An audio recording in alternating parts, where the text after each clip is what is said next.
képp koo xam ne bëgg nañoo topp bu abonné ci chaîne bi rek di Mbacke Kadior TV luñ dugal ci dana ko am en exclusivité jërë ngeen jëf.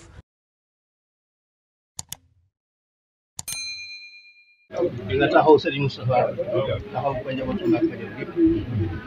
dara lépp lu ñu fa war a def rek taxaw nga ca nañ ko bëggee woon ca wér a digga ba ca ñu ñu ko ñaanale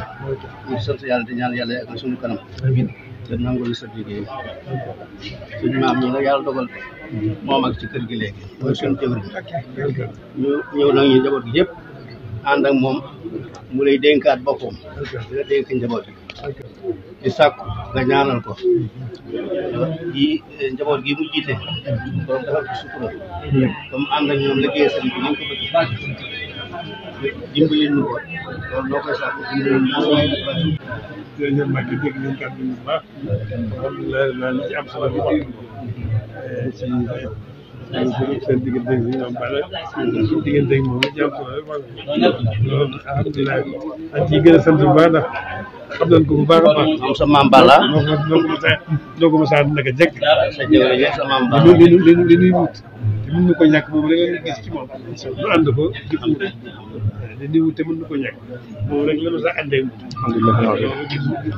dara loolu jublu ga ak yitte ji ak taxawaay ba fa tabarakallahu kon am nañ ci moom ci gën a soññ suñu bopp bu baax a baax di gën a rafet njort itam ci suñu diggante ak bopp bi diggante bopp bi itam jiitaluñ ci dara suñu diggante ak yéen ci gàttal jiitaluñ ci dara te dara jiituwu ko xam nañ ko bu baax a baax moom mu demee nag ñu leen ko jàppe suñu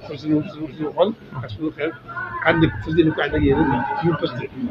incha allah ñoo ngi siy sant nag bu baax di ñaan bu baax a baax ndax jóg moom buy def ak di jeexal dara moom tëbb leen kasu tëbb leen dimbal bu baax a baax te ñi ngeen yéene seen xol ko liggéey seen tubaab ñu gën ko mën a ànd doxee ko noonu. asalaamaaleykum mbokk yi yéen ñi nga xam ne yéen a baaxoo ànd ak chaîne bii di Mbacke Kadior TV à partir d'aujourd'hui gën nañ koo yaatal ci YouTube bi